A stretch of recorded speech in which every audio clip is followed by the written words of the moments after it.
Who is Randy? Don't bring anyone mother into this.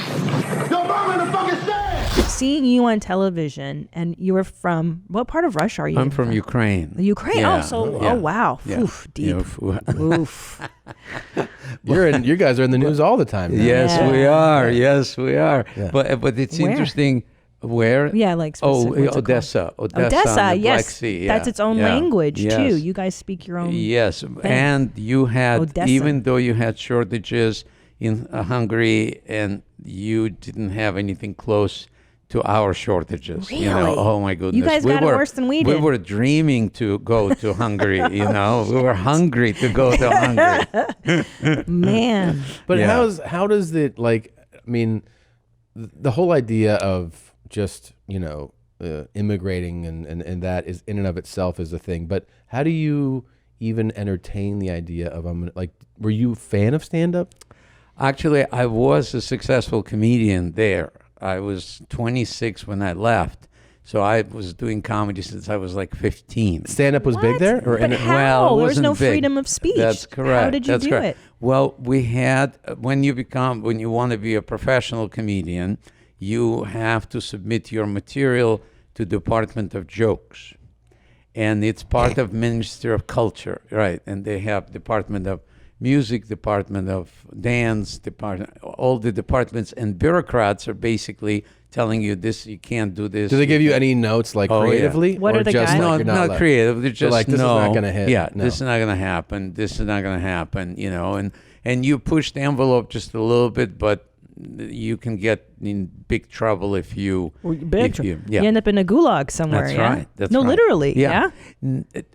I don't think it was happening during my time. It was just you would get fired or get fired at.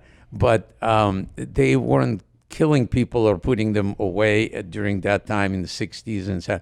But we got this information from our mother's milk that don't say anything because people Right. disappeared. And in thousands and thousands, just by telling a wrong joke or wrong story or anything. Well, let me stop you real quick because we're so used to the infrastructure of the American comedy scene, meaning Yes. like there's clubs all over the country, Sure. and it's such a big thing now. Back then, when you're like, I was already a successful comedian. Yes. How often were you doing shows, and where were you doing shows? Well, everything was owned by the government.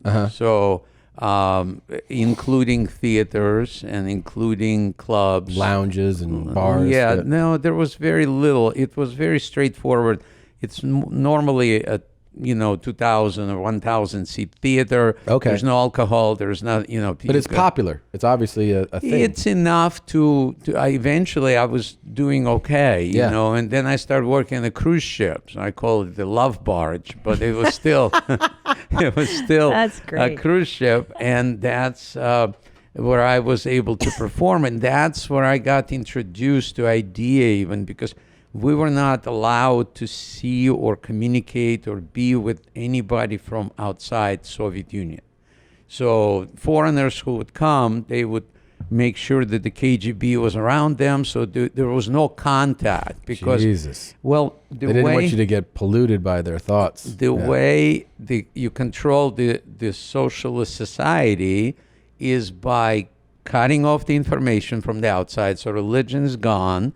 No contact with anybody outside, and then TV just pumps the propaganda towards you. Yeah. And in our case, I tell a joke that we had two channels. Channel 1 was propaganda. Channel 2, there was a KGB officer telling you turn back to Channel 1. Right? So that was our reality, and we didn't know anything. And here I get on a cruise ship, and I was. So first of all, had my own room. I mean, prior to that, I lived in a communal apartment with 9 families in one apartment. Which is, by the way, something that the communists did. They came and the government would take over private property, right? Exactly. So now if you had a nice big house, let's say you were a successful person, the government would go, well, guess what? We're going to take this house, and Yes. now all these other families are going to come live with you. That's right. So the government would take over, which is Yeah, bad crazy, shit, crazy. crazy, Yeah. crazy. And so each family had a room in the apartment. So it could be like a library or a den or a bedroom or whatever. And so there was 9 families. in one apartment. So I tell a joke, when my parents wanted to be romantic and we were living in the same room, they would send me to look out the window. And then my dad would say, so what do you see in the window? I said, our neighbor's being romantic. And he said, how can you tell? I said, because their son is looking at me. So that was the life that we lived. No phone, no car, long lines for food. It was just normal Soviet existence. And how long does it take between the first thought of I'm going to leave and actually, you know what I mean? Like when do you start going like I'm gonna get out of here? I'll tell you an interesting story that happened that triggered for me that thought. I was working on a cruise ship and they offered me one gig for a week just to test me. And I did a good job and they asked me to go again. And I said, well, I've been touring and I haven't seen my parents for about a year, so I'd like to bring them on the boat, or if you can pay me, then I can buy a cabin for them as well. And they were just shocked that I even requested anything like that. And they just said, get the hell out of here. There's Really? no way. Yeah, there's no way we have hundreds of people like you. Get out. So I left and I go home and I tell my parents, and I tried and they kicked me out. And so we kind of accepted that as normal Soviet life. And then 2 hours later, they knock on the door, a messenger comes in with 2 sets of tickets for my parents and for me. And I'm like, I never heard of anything. My parents are like, we never heard of anything like that happening. What's going on? So we get on board, and I asked the cruise director, I said, what happened? He said, well, the ship normally is leased to some other foreign countries, could be Britain, could be America, could be. So captain and others, like upper crew, goes with the ship. So they learn some things from capitalists. And I guess when the captain found out that I'm not going to be on the ship, he went back to the company and said, even if you need to give him my own cabin, I want him on the ship. Really? And yes. And I swear to you, I went, wait, I said to the cruise director, I said, wait, let me get this. Hold on. I never heard this. Are you saying that there are places in the world, if people are more talented and they can do something more than the average person, that they will get rewards? I know it sounds crazy. Right. You grow up with Yes. it. We never heard of it. My parents never heard of it. So that was the light bulb went, wow, we need to get out of here. And that's how it started. Holy shit. Can I take one step back? Sure. Those jokes that you told us, Yes. were those approved by the Ministry of Humor? No. No, most what are of the them. guidelines like? The guidelines, you can't talk about politics, government, sex, religion. The rest is fine. There's nothing else to talk there's like mother-in-law jokes and animal jokes, and it's really very limited. But there was an interesting art form that to be able to come up with material that would be acceptable by the bureaucrat, but people could hear behind the joke. Right, They the heard double something meaning. different. Yeah. Right. And so that was an art form that was kind of, That really makes you work at it, though. you have to, Yeah. yeah. But it was a great training in comedy to be able to have a limited amount. If it's like an athlete who trains for Olympics and you run in the sand because that's harder. Yes. That's right. And then you show up on normal, You're like, runway oh, and man. you're good. Yeah. So when you go through that ship experience where you're like, oh, people get rewarded for being talented, it plants a seed in your head. And then how long from then until you actually... Do you escape, by the way? No. Just to be clear? There was a window that because I was in that environment that people were talking to me, I was preview to some information that most people were not, because Jimmy Carter was at that time was very much for human rights, and he said, and the Russians were starving, so he said, you show some human rights and allow people out, and we will give you some wheat. So we were exchanged for some tons of wheat, literally. And they So exported now- you yeah. in exchange for So And how old are you? How old are you when that I happened? was 26 when we left. Yeah.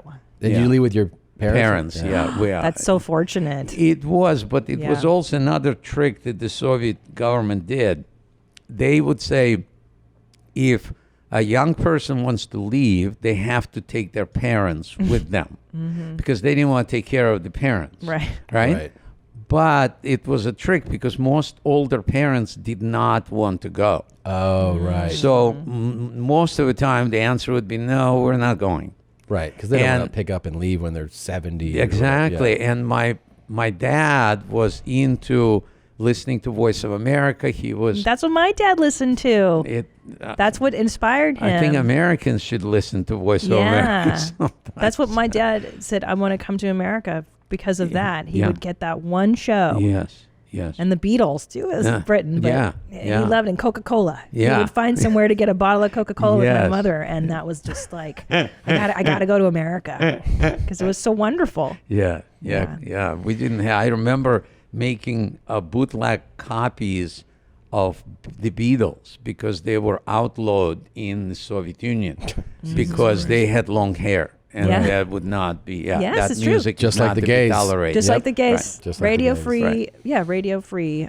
Free Europe, yeah. That's what my dad yeah, listened to yeah, and listened to the Beatles yeah, on yeah, there. And yeah. oh my gosh. Yeah. So but they come with you, and where do you land? We Where do you land go? in New York. In New York. Yeah. And come you to set New up York. shop there? You guys get Well, we didn't have anything, so we literally what the Soviet government wanted to do is to give an example of how terrible it is to consider leaving. You know, Right. they're like rats leaving the ship. You know, it's like so they would make everything. It took us 2 years to get out, and the first thing they do, they fire you from work.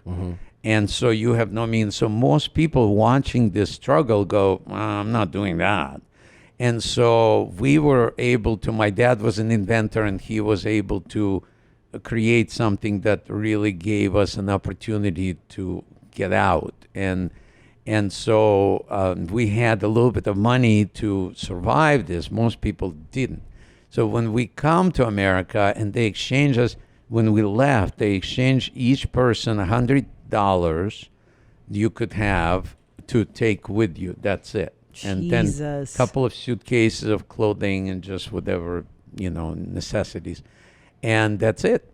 And that's how we came to New York. Oh, you just watched a highlight from your mom's house. And if you want to see more, just watch one of these videos or highlights here and definitely subscribe here. That way you can be kept abreast of all the brand new. Yes, I said the word, Tom. Don't judge me with your eyes. Try it out.